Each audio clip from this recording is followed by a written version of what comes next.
గీతతో కోట్ల మందికి దారి చూపించిన అతనికన్నా గురువెవరు?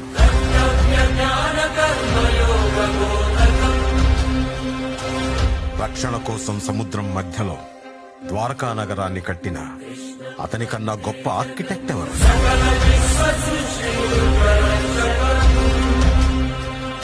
చూపుతోనే మనసులోని మాట చెప్పే అతనికన్నా గొప్ప సైకాలజిస్ట్ ఎవరు? వేణుగానంతోనే గోవుల్ని గోపికల్ని కట్టిపడేసే అతన్ని మించిన మ్యూజిషియన్ ఎవరు?